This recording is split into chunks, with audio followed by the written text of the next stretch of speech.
Sveiki, štai aš ir vėl čia, Evelina, Interjeras LT įkūrėja ir interjero dizainerė. Praeitame video pasakojau apie apšvietimą, apie tai, kokius kabelius lubose atsivedėm, su kuo centravom difuzorius ir panašiai. Šiame video papasakosiu apie rekuperaciją ir šiek tiek apie vėsinimą, nes pas mus jisai yra susijęs. Iš tikrųjų, čia tokia tema, kur mums buvo labai sunku priimti sprendimą, ne dėl rekuperacijos, dėl vėsinimo. Nenorėjom kondicionierių, tų blokų, kur būna ant sienų. Ir šiaip nenorėjom, kad kažkokie būtų ten, nežinau, fankoilai, dar kažkas ten lubose, tokios dėžės didžiulės. Tai mes pasirinkom tokį sprendimą vėsinti per tos pačius difuzorius, per kuriuos bus ir tiekiamas vėdinimas ir ištraukiamas oras. Nu, žodžiu, per tos pačius difuzorius bus ir vyks ir vėdinimas, ir vėsinimas. Šitas sprendimas tinka tik tuo atveju, jeigu jums nereikia labai stipriai mažinti temperatūros, o mums greičiausiai nereikės. Nes pas mus yra labai dėkingai išdėlioti langai, nėra daug vitrininių langų, pro tuos, kurie yra, nepatenka labai daug tiesioginės saulės, nes ir terasos stogas labai gerai užstoja ir tikrai neprišildo čia tų namų, kai ištisos vitrinos. Tai mes manom, kad mums labai stipriai nereikės vėsinti ir šiaip mums patinka gana šiltai gyventi. Kas pabūna, tai visiems labai karšta būna, o mums normaliai ir nuvažiavus į svečius mums visą laiką būna šalta. Tai žodžiu, mes kol kas nieko su tuo vėsinimu nedarom, mes tiesiog atsivedėm dėl to apšiltintus ortakius. Nežinau, gal tu papasakosi, ar aš... Ne, tai galim tada rubrikėlę padaryti, kaip Paulius suprojektavo tai gerai. Rekuperaciją. Kaip tu suprojektavai rekuperaciją, papasakok. Tai dabar visi ortakiai, kurie eis į kambarius paduodamo oro, jie visi yra apšiltinti iš polistireno padaryti jo. Tai šiaip jie skirti laukui va šitie juodi. Tai yra ne laukui, bet padavimui iš lauko. Tai yra, kad šaltas oras galėtų iš lauko žiemą ateiti iki rekuperatoriaus ir nepradėtų darytis rasos taškas, nes jie yra apšiltinti. Kokio jie diametro? 160. Yra du plyšiniai difuzoriai, vienas ir kitas, ir į juos ateina du kanalai. Tai ir iki jų įjungia apšiltintas irgi vamzdis, jisai, mano manimu, tarnaus šiek tiek kaip ir duslintuvas, kad kuo mažesnis garsas eitų, nes jis yra toks biški gofruotas. Ir tas pats difuzorius irgi yra apšiltintas vien dėl to, kad ateinantis vėsesnis oras ant sienelių nemestų rasos taško. Jie šiaip nebuvo apšiltinti, kai juos nusipirkom, tiesiog patys apsišiltinom. Jo, tai realiai per šitus difuzorius aš planuoju, kad paduosim šiek tiek vėsesnį orą vasaros pradžioj ir visą vasarą tieksim, kadangi turim geoterminį gręžinį, tai galim nemokamai tą vėsą iš jo paimti. Ir dar jeigu ką, blogiausiu atveju galėsim pajungti grindis, kad vėsintų. Jo, ir kas įdomiausia, tai su grindim pasiaiškinau, kad nereikia ten tų grindų šaldyti keliais laipsniais, kad kad tos grindys būtų vėsesnės negu aplinkos temperatūra, jos gali būti aplinkos temperatūrai. Ir esminis dalykas, kad kai saulė šviečia pro langus ir apšviečia grindis, tai kad ta šiluma negaruotų į vidų, o būtų nunešama vandeniu į geoterminį katilą ir iš katilo į gręžinį. Sulistų į žemės. Tai realiai, čia toks kaip ir logiškas sprendimas laikyti tą temperatūrą tokią, o be to, man atrodo, ir visai pasiteisins, nes pas mus bus mikrocementas, tai kad grindys nebūtų jos labai vėsios vasarą, kad nebūtų kaip jausmas ant plytelių. Tai šitas sprendimas, man atrodo, ir padės. O dar mes svarstam pačioj pradžioje kapiliarinio vėsinimą, bet kodėl nepasirinkom? Tai būtume dar kokius metus ilgiau statę. Nes ten iš tikrųjų daugiau klausimų negu atsakymų ir ko paklausi, vieni už, kiti prieš. Tai beveik visi prieš. Jo, ir ta prasme sunku. Sako, per daug brangiai ir per mažai naudos. Jo, per mažai naudos tipo. Kiti sako gerai, kad ta vėsa krenta tipo nuo lubų į žemyn. Tai kaip ir atsisakėm šito sprendimo, nes realiai, jeigu tu jį dedi, reikėtų dėti gipsą, ant gipso klijuoti tuos kapiliarus, mėlynėje dažniausiai būna, ir tada tos kapiliarus užtinkuoti. Tai lubas reikėtų tinkuoti. Tai be to tinkavimo metu yra tikimybė juos pažeisti, tai juose yra vanduo, tai kas bus, jeigu pradės ten bėgti ar lašėti. Tai šito dalyko buvo labai sunku iš tikrųjų apsispręsti ir laukiam iki paskutinės akimirkos ir nežinom, ką daryti. Tai nežinau ir šitas, ar sprendimas jisai pasiteisins, bet pradžiai mes jo nenaudosim, to vėsinimo, gyvensim ir žiūrėsim, kiek tos temperatūros vasarą bus namie. Vieni sako, kad galbūt nereikės, bet skaičiavimai rodo, kad mums buvo paskaičiuotas ne rekuperatorius, bet kondicionierius 8 kW. Bet aš taip įsivaizduoju, jis yra paskaičiuotas tam, kad staigiu momentu galėtų paduoti kambarius labai daug vėsos ir staigiai atvėsinti. O jeigu mums truks vėsos, galim kažkokį modulį pasistatyti, ne, prieš rekuperatorių? Tai va, jeigu truks vėsos, tai galim pasistatyti jo prieš rekuperatorių moduliuką, kuris turi šilmokaitį. Ir į tą šilmokaitį paduoti geoterminio vėsą, kur oras perėjęs per tą šilmokaitį, paklius jau į rekuperatorių ir rekuperatorius paduos. Tai mes tam klausimui pasimsim šiek tiek galingesnį rekuperatorių. Kokį? Zenderį 600, kad galėtume į namą tiekti daugiau oro. Tai šitas dalykas kaip ir padėtų mums įjungus gartrūkį, tai reikėtų į namą paduoti daugiau to oro, kad gartrūkis turėtų ką ištraukti. Tai, bandysim kažkaip atrasti aukso viduriuką. Ir tiek su vėsa. Tai šitoj vietoj šiaip aš pats neprojektavau šito dalyko, projektavo specialistai, bet projektavo specialistai su tais mėlynais ortakiais, lankščiaisiais, kuriuos yra gana sunku apšiltinti, tai bet aš pasirinkau būtent didesnio diametro. Kiek kalbėjau su specialistais, tai minėjo, kad būtų geriau, kad dar didesnis diametras, apie 200, kad kuo mažesnis būtų pasipriešinimas dideliam oro srautui. Tai va, ir tie visi vamzdžiai, kaip ir mes turėjom aukščio ir viskas tilpo. Čia va, tik tais buvo probleminė vieta tokia. Kuri? Sija. Sija va. Kuri apsprendė aukštį. Jo, Sija apsprendė aukštį, kad pas mus lubos 3 metrai. Čia bus jo, tai maksimaliai mes jas sukėlėm ir tie vamzdžiai puikiai telpa. Tai va, net ir matosi, iki kiek lubos nusileis, kur yra difuzorio apačia. Tai va, tik iš tos vietos pasileis lubos. Tai virtuvės zonui yra tik tai ištraukimas. Tai čia taip pat dėjau tuos apšiltintus lankščius ortakius.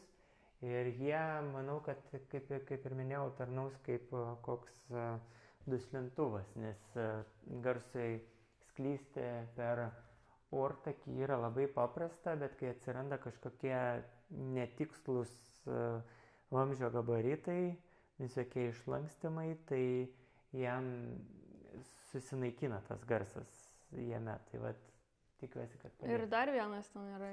O ten yra gartraukiai. Ne, 2 pas mus difuzoriai. 2 difuzoriai, jo, bus virtuvė ištraukimo. Tai juos planavom taip, kad jie būtų, va čia va, jeigu stovės orkaitė, Jo. Tai jie, kad būtų gretimuose pusėse, nu kaip pasakyti, nu iš šonų, kad ar jeigu, pavyzdžiui, neįjungia gartraukį ar panašiai, kad išėję kvapai, jie nebepakliūtų į šitą erdvę, bet būtų ištraukiami iškart per ortakius. Tai vat, virtuvė. O pala. Čia yra jau skardiniai ortakiai. Kodėl? Taip, jie yra neapšiltinti. Nes tai yra grįžtamas oras iš kambario, tai jis visą laiką bus šiltas. Tai jau šiltint nereikia. Nereikia. Reikia tik tai paduodamus. Tik paduodamus jo, nes ten per juos atkeliaus į kambarį vėsesnis oras. A jau galiu eiti? Gali.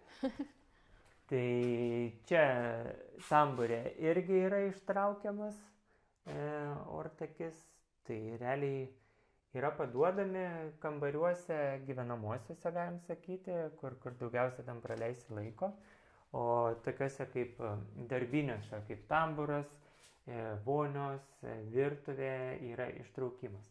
O gerai, čia dar eina 2 mėlyni, tie tokie, kuriuos dauguma naudoja rekuperacijai. Kodėl čia jie eina?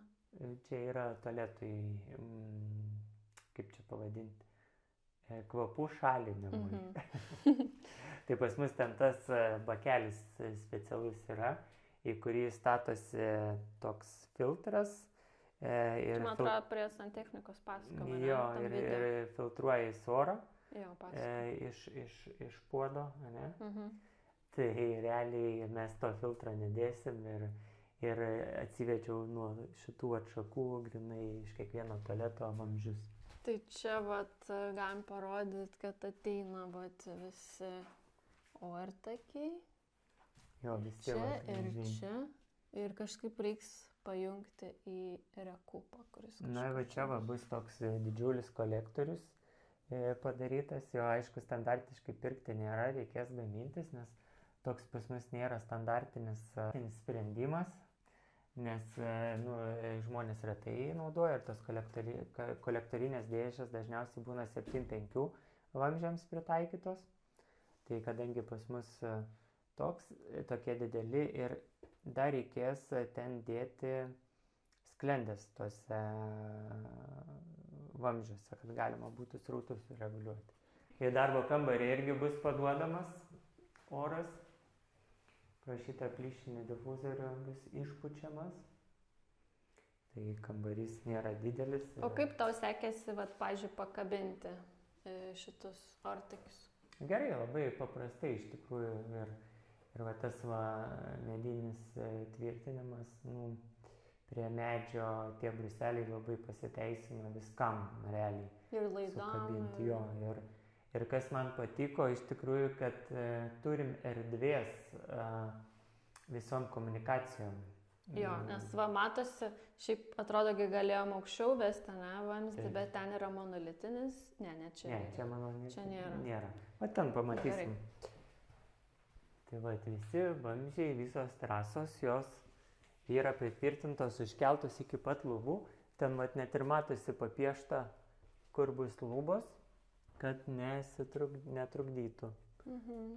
Ir niša matosi. Tai čia vonioj irgi yra ištraukiamas, todėl jis yra neapšiltintas. Čia per vonę eina iš svečių vaikų kambario. Jo, čia eina tas gartrupio kaminėlis. Ištraukimas. Tai realiai, kai jį įjungiam, šiek tiek girdisi vonioj toks birzgimas.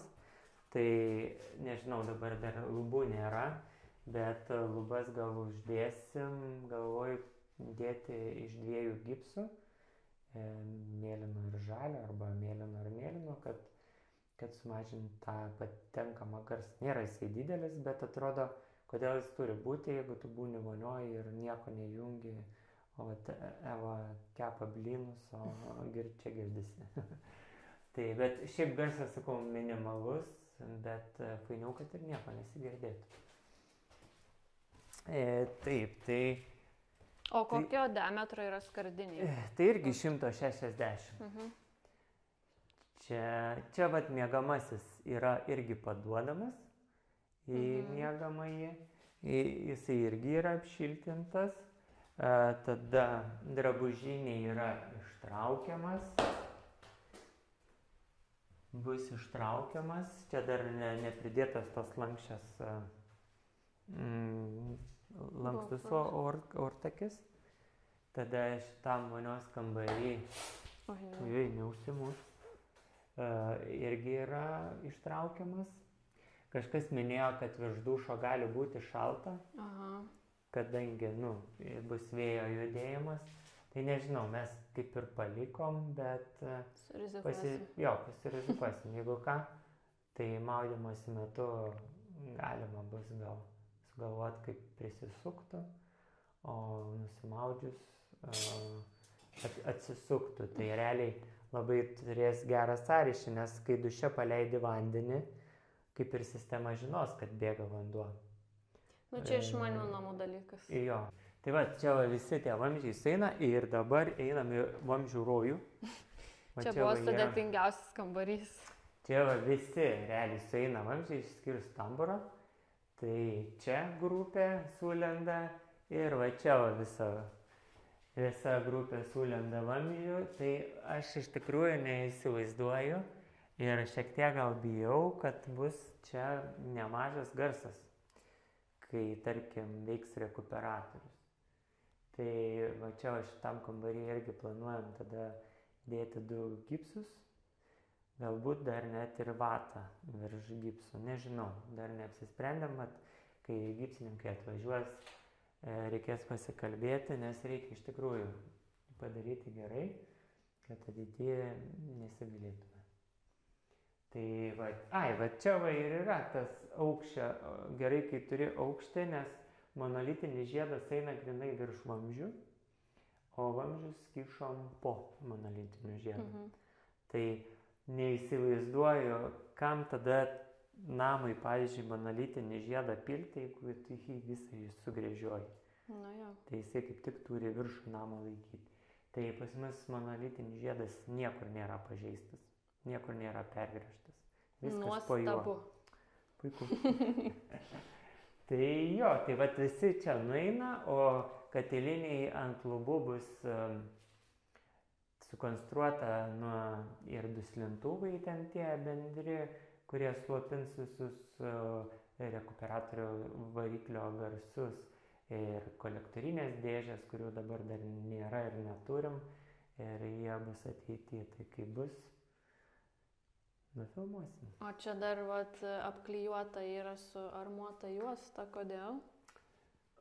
Nes kai sujungiam šitus ortakius, iš galo pasižiūrėjau, kai žiūriu, kai kur šiek tiek matosi šviečia. Nors jie yra ir su tokiom gumom tarpiniam, bet vis tiek matyt, kur biški nelabai patogiai tas vamzdis atsistoja, ar jisai tiesiog yra su varžtais sukant pasideformavęs, atsiranda mikroskylutės. Tai mes viską užsukom, užsandarinom, kad būtų sandaru, nebūtų jokių švilpimų. Tai va. Čia aišku buvo sudėtinga išsiskaičiuoti, kaip čia tos vamzdžius sukišti, užsukti ir panašiai, bet iš tikrųjų labai padėjo patys brėžiniai, kuriuos pasidariau 3D. Tai tose 3D brėžiniuose visi buvo vamzdžiai išvedžioti jau kompe, visi alkūnės ir panašiai. Ir beliko realiai tik tai realybėj juos sujungti, jo. Viskas atitiko ir žiūrint į projektą, tai atrodo lygiai taip pat kaip realybėj. Iš kur mes visas medžiagas pirkom? Iš viskas vaidinimui. Ir pristatė, ir pakonsultavo, ir davė. Labai kankinom iš tikrųjų. Jo, man atrodo ir atsibodom, bet turėjo kantrybės. Nes pas mane būna per daug klausimų dažniausiai. Tai vat ir... Tai tas mėlynas ateina vamzdis iš anos vonios, mūsų miegamo vonios. Tai vat 2 mėlyni vamzdžiai, tai yra ne 2. Čia prie vėdinimo irgi dar reikėtų apžvelgti irgi vieną. Tai va čia ateina iš va šitos vonios, čia ateina iš tualeto, tenai kur matėm tamburę, ir va čia ateina vamzdis mėlynas. Iš kur? Iš va šitos vietos. Va čia. Čia kažkas labai žvengia, bet atsivedėm ventiliaciją į spintelę. Pats žvengi. Nu taip, bet čia... Žodžiu, atsivedėm ventiliaciją į spintelę, kurioje laikysim šiukšlynę. Nu, kažkur. Tai kad, kai išmeti kokią silkę, kad nereikėtų iškart bėgti, kad būtų toks cirkuliacija realiai. Ten nebus kažkokio siurbimo, bet kad būtų cirkuliacija į, o ne iš. Tai čia ką tu čia atvedėjai, vamzdį kažkokį? Jo, tai čia 5-tuką atvedžiau, va čia susijungia jisai, gražiai sienai nueina. Ir va čia bus po virtuvės spintelėm vis tiek vietos, tai mes kur norėsim tam įsivesim. Tai va šitą dalyką, daugiau kaip ir viskas čia standartiškai. Tai ačiū labai, kad skirite laiko savo brangaus ir papasakote man, kol dar nėra lubų. Labai įdomu pasižiūrėti. Čia man dėkojat? Taip. Jo. Tai dar geresnis padėkojimas, jeigu uždėtum laiką. Gerai. Iki.